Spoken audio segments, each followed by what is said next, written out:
Hi everybody, welcome back here today with Fibers and Floss.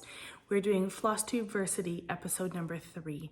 This is part of our fabric series where we hope to pass on some information about different types of fabric. So we've previously done a recording for Aida cloth. This recording is all about linen and everything you need to know in terms of deciding whether or not linen is the right fabric for you and your cross stitch. Perhaps you've been an Aida stitcher for years and you want to make the jump to linen. What does that look like? Do you just dive right in? Are there other things to do in between? And then of course, what are the benefits, the pros, the cons to working with linen? And just some more resources to help point you in the right direction, whatever that may be for you. So today we'll start with talking about linen and what is linen. Linen is a natural fiber. It is woven from flax. And when we look at flax, flax is a plant, is a flower, it seeds. There is a wonderful video that I will link up here for you guys as well. It's kind of like a farm to table where it takes the right from sowing the seed of a flax seed to spinning yarn with it. And then also when you do have the fiber, are you weaving with it? If so, we end up with linen for cross stitch. In the video, they end up making some placemats and stuff like that, but it is the same idea. It's about a 20-minute video. There's no speaking, but it's very interesting. So if you're not familiar with how things go from plant to whether that is yarn or thread, it's definitely very interesting to check out. So I'll link that for you. In terms of linen, it is known as a more like fine quality cloth. It is very durable, even though it looks like it may be the least durable of all the fabrics. Flax thread, I guess you would call it, flax thread is very, very strong. So it's known for its strength, it's known for its durability. It's also known for like that rustic, organic, natural look. And we'll talk a little bit about that too with some pictures. So when we look, going right back from the very beginning, if you haven't watched the Aida one, go watch the Aida video because it does have we're building the foundation here to choosing your type of fabric. So we need to know, how to count fabric and that sort of thing. And I will refer back to an Aida count because linen count is a little bit different. And so if you haven't watched that and you don't know how to count Aida and you're not familiar with it, go back and watch that one. And then today we'll talk about how to count linen because it is slightly different. Again, I have a bunch of notes written down. So if you see me looking down, that would be why. So when we count Aida cloth, when we take 1 square inch, there'll be 14 little boxes, meaning you can get 14 stitches in that box, and we would say that is a 14 count Aida. If you can get 16 stitches in that box, that's a 16 count Aida, and if you can get 20, it's a 20 count Aida. The higher the number of stitches in that boxes means that your stitches are getting smaller in order to fit those in. So the higher the count, the smaller your stitches will be. Now with linen, it's a little bit different than Aida because Aida, you do have that clear box with the 4 corners, and that's where we make our X. With linen, there is no box. Instead, all you're gonna see is a whole bunch of threads vertically and a whole bunch of threads horizontally. I may insert some photos here as I'm talking throughout this episode to just help anyone who's a visual learner. So when we look at linen, our X is actually going to, let's back up a minute. With linen, there's a couple different ways that you can stitch. So as a stitcher, you may have heard some terms 1/1, 2/2. What does that mean? When we change our stitching, it is mainly applicable to Aida and even weaves. So when we have Aida cloth, we have threads, and where our threads intersect, that you can make a very tiny stitch there if you wish. And if you do that, you would take 1 floss of your thread and you would stitch over 1 piece of your linen. Now, if you were to do a 2/2, which is most common with linen stitchers, you're actually going to take 2 threads that are vertical and 2 threads that are horizontal. And where those meet in those corners, you're going to have 4 holes, similar to your Aida. So you're going to take 2 strands of your floss and you're going to go count up 2, 1, 2, and over 2, 1, 2. So 2 strands of floss going over 2 strands of thread in your linen. Hopefully some pictures here will be helpful for everybody. So now linen is counted a little bit differently. So with linen, we look at our threads, and instead of saying, with Aida, it's a 14 count, there's 14 stitches in your inch. With linen, we will do the same thing. We will look at how many stitches fit in that inch, but essentially because linen is not a whole bunch of little boxes in a grid system, it's a whole bunch of threads. And so with linen, our counting's a little bit different. We are going to count how many threads fit in that 1 inch mark.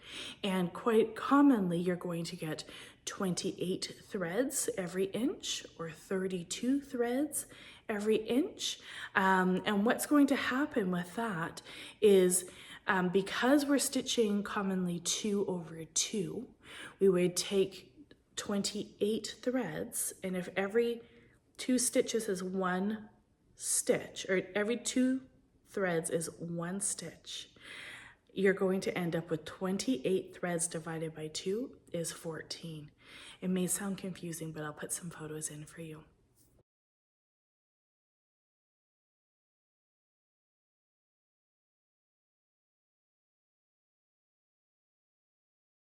So similarly, if we have 32 threads across and every 2 threads accounts for 1 stitch, we'll do 32 divided by 2, and that gives us a 16 count fabric. The difference here with linen is that the thread counts can go much higher. You can get up to 56 count. Rarely can you find higher than 56. Understandably, if you're fitting 56 stitches, 56 threads per inch, 56 divided by 2, that's going to give you how many stitches are actually going to fit in there. So that's going to be 28 little teeny tiny stitches, which is pretty crazy if you think about that. But that's very, very fine needlework, and there are a lot of people that love a 56 count. Most common counts you're going to find out there are 28, 32, and 40. People find 40, once your eyesight starts to be a bit challenging, 40 count is a bit challenging for most people, unless you have some magnifying glasses, like a big overhead lamp, or some readers of some sort. So, okay, so I just want to look at where I'm at with my notes because I'm kind of gone all over the place a little bit. Let's talk about the pros of linen. So although the count is different, and I think I said pros, but let's talk about cons first, because a lot of people, when they look at linen, they think, first of all, it's hard to count. When you go from Aida, which is very clearly outlined where those little boxes are and where all the holes are, it's very easy to see. And then you go to linen and you think, oh, okay, well, I can count up my boxes. But then, as you start to get in the rhythm, something is not quite right. Somewhere we have miscounted by 1 thread. And it's very easy to do because, unfortunately, being a natural fiber, a natural product, and it's woven, you do end up with some inconsistencies in the fabric itself. So when we look at the fiber, the most common thing that we can find is inconsistent sizing of threads. So you can have some threads in your linen that are very, very skinny right next to one that is very, very thick. And with those two, all in all, at the end of the day, it should even out and your stitches should look okay. But if you're in the rhythm of counting that very skinny thread, if you got a couple very skinny threads side by side, it's easy to say, oh, that looks like that would be 1 thread, or it's spaced out. In that space of 2 threads, you actually may have 3 small threads. So even though you feel like I should be going in here, you're actually you know, you need to be careful with your counting, because maybe instead of going in exactly at the same spot you would normally go in, you're gonna be a little to the left or a little to the right based off the sides of those threads. So as long as you're counting over 2 threads, or perhaps you're doing 1 over 1, you're counting every single one, there's less margin for error with 1 over 1. So there's an inconsistency in the size of the threads. That's a downfall for sure. Some people love that though, right? You get a really nice organic raw look, and that's beautiful. It's also very traditional looking. So if you're doing a sampler reproduction or certain pieces, you definitely do want that look.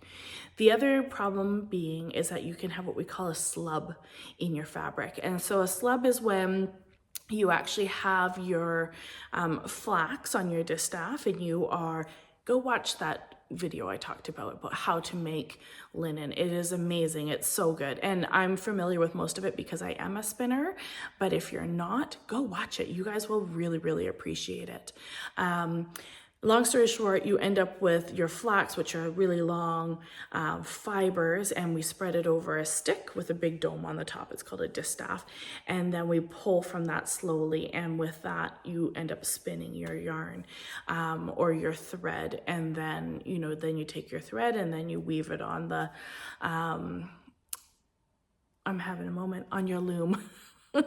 Yeah, so when you weave, there can be natural inconsistencies in that actual flax that you're pulling off your distaff. So you can have little chunks that are thicker than others, and that's just because that's how nature is, right? Some things grow larger than others. And then in the actual processing of it too, when we're spinning, you can very easily get a slub if you just haven't pulled when you spin, you're dealing with very, very fine fibers. Like we're talking wisps at times, not even like dental floss, you know, width. We're talking, or even like DMC, like 1 strand, not even that, because you end up plying it too. So it's even thinner than that. And you know, and then if all of a sudden you just, your movement with your pinchers aren't quite right, you let a little bloop through, and that little blip is going to be a slub in your fabric. So slubs are really annoying in cross stitch, you know, because you end up with this little ball in the middle of your project, and you don't want that there. A lot of people will just say, that's okay, and you know, stitch over it. There are ways to remove your slub too, but in removing your slub, which essentially is picking at it as much as possible, snipping out the extra fiber, there's a very good chance you can actually snip that whole thread. And it happens. And you can, the wonderful thing about linen is if you snip the ends of your linen, you're able to actually remove that one whole thread right out of your piece of fabric quite easily. And then you just go to your selvage edge, perfectly remove one other piece, and then you can sew it back in over, under, and replace it. If it's a lot of work, you could just sew over the slubs. So another downfall is slubs do happen in your fabric, and some people really don't like that, and that's fine. It is also one of the more costly options for different types of materials. It is a raw natural fiber, so it is prone to shrinkage as well. So if you're someone who likes to wash your cross stitch when you're done, it's a good idea to actually wash your fabric before you stitch on it, just because if there is any shrinkage, you want that to happen before you pop your stitches in there. The other thing is that they do definitely recommend that you use some sort of hoop or stretcher bar. Not all stitchers do, but with the natural fabric, and it is nice and soft and kind of floppy in your hands, you want it stretched taut so that your stitches are all nice and uniform. If you choose to stitch linen in hand, and many people do, your stitches definitely don't look as like neat and tidy, maybe as they would as they would if you were stitching in a hoop or on a stretcher bar. So that could be a downside if you don't have the strength in the hands or the wrists, or you just are really not a fan of a hoop, or you don't have a stand. The other thing is, we've kind of touched on it already, is that as you move up in count, you need to have good eyesight, or you need to have a good set of magnifiers for some of the higher count linens. Now, in terms of pros for linen, you know, linen is beautiful. It's a beautiful natural fiber. It does drape really, really beautifully in your hands, whereas Aida's very stiff. They actually wash it so that it is quite a stiff product and it doesn't need to be stretched or put in a frame. And linen is very floppy. It just kind of, you know what? Let me grab a piece of linen. I'll be right back and show you. Thanks for bearing with me. Okay, so this is Aida cloth. It is very stiff. I don't know, it is stiff, right? We can see it holds up on its own. When we look at linen, linen is naturally very floppy. It does not stand up on its own, no matter how you hold it.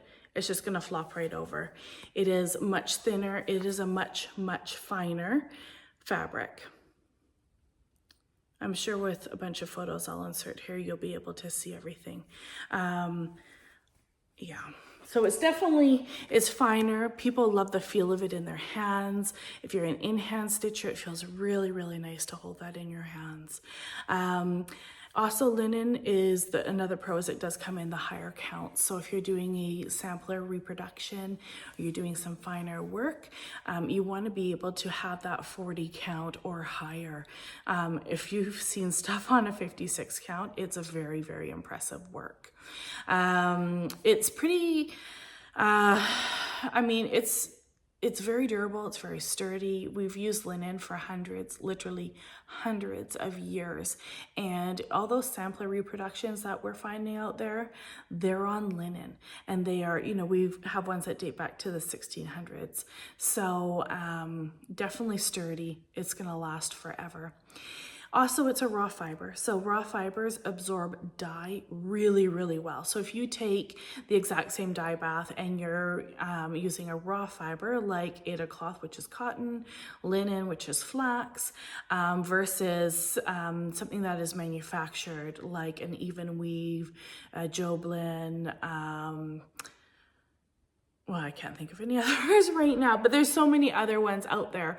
When you start looking at those ones, they don't absorb the dye very well. So if you want a piece that is nicely dyed or really has that detail and modeling and stuff like that, you definitely want to look for a linen. Just be aware that with certain companies, Picture This Plus comes to mind, beautiful washes, but you need to be aware that it does shrink, especially their linen and their Aida cloth, because it is a natural fiber and they do multiple washes. If you are doing Picture This Plus, you know, great one that really doesn't affect the sizing with shrinkage is the even weave, is a great option for that. Also with natural fibers, when we look at the background of it, you know, we don't see the grid. So when we look at Aida cloth here, it's pretty obvious there's this grid in the background, right? And when we look at the stitching, some stitchers notice that grid and they really don't like that. Whereas if we look at linen and we stitch, you don't see any grid at all. It kind of disappears into the background and allows your eyes to focus on whatever your stitching is. And then what else? Checking my notes for you. I think that was it for the pros. So in talking about manufacturers, the most common ones that we do know for linen, the biggest ones out there are Zweigart. That is the biggest manufacturing company of linen for cross stitch. And then there's Witchelt as well. We do know that with Zweigart, you know, they are known to be a softer overall product than Witchelt. Zweigart, you guys will also recognize some names like Cashel. So Cashel is their their 28 count 100% linen, and their Belfast. Belfast is their 32 count 100% linen. So anytime you see Belfast, it's always 32 count, 100% linen by Zweigart. Anytime you see Cashel, always 28 count, 100% linen by Zweigart. When we look at, I made some notes here because I was on Needle and Thread, which is an awesome website. If you guys aren't familiar with it, do go check it out. It's very, very good. But I'm gonna read something because I watched a thing about linen and quality of linens from her, and there were some really interesting thoughts that I thought I'd pass on to you guys. She did some testing about different qualities of linen, and especially when you're wanting to stitch a really special piece, you want a really special, nice, good quality linen. China by far produced the most poor quality mass-produced linen that she could find. The next step up from that, she said, was Russia and Eastern Europe. It's a step above and it's okay. And out of that, really the Czech Republic, they are one of the world's, they export almost, I think the most linen out of all countries in the world, the Czech Republic does. And so Czech Republic's linen, it's a mix. It can actually be quite good, and it could be just one step above what we're getting out of China. So you just have to really know who your manufacturer is there. And then there's something called Irish linens. And so Irish linens, she noted what was interesting. So there's only a couple working linen mills left in Ireland. And so most of the Irish linens are actually linen from the Czech Republic.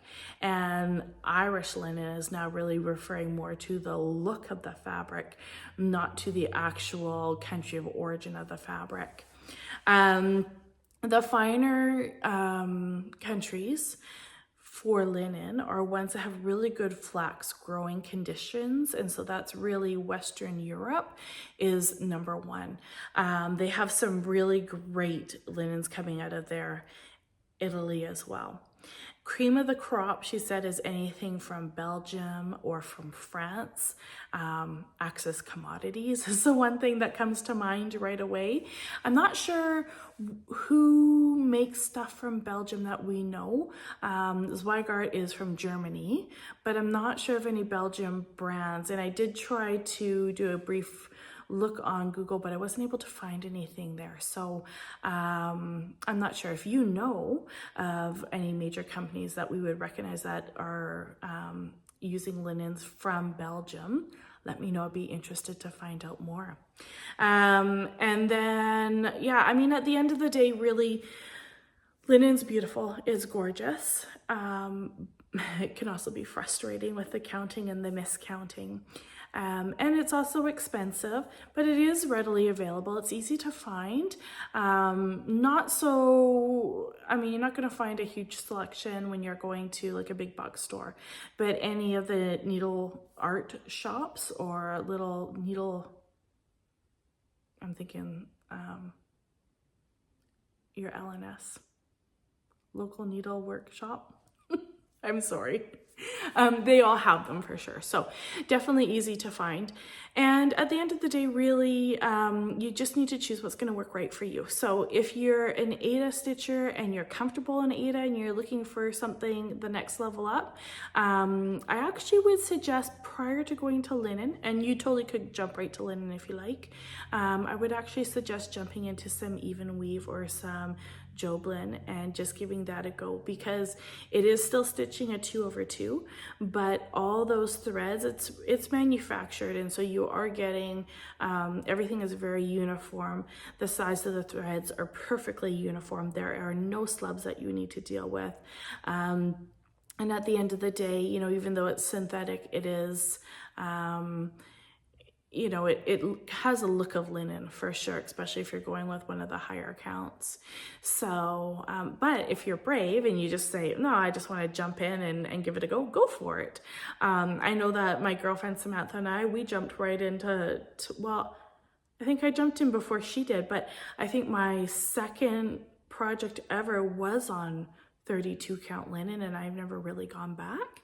Only in recent years have I done a little bit on Aida, and I actually have a good appreciation for Aida. I think it gets a bit of a bad rap, but it definitely is a great fabric, and it definitely has its place out there. There's, you know, really great uses for it. And, you know, linen is nice because it gives you a different opportunity to try something new, have a different look, you know, and also in terms of what you're stitching, what is the purpose of that? Is it something that is going to be full coverage? Don't waste your money on the linen. You know, plus you don't want that inconsistency with your stitch size. But if you are, you know, stitching something that's going to be framed and hung on your wall, linen's an excellent choice. If you're stitching something that's going to go on the front of your project bag or a tote bag, I might not do the linen. I might do something that is a bit more uniform and not as fine.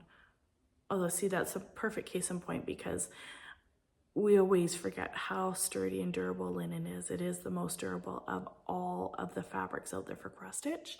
It just looks so fine. Mentally, I think, we're going to ruin it. Don't do it, right? Just put that in a frame and leave that alone. But it is built really well. It's a very, very durable, strong fabric. So you can use it really for whatever you want. Just I wouldn't do full coverage. It's a waste of the fabric for sure.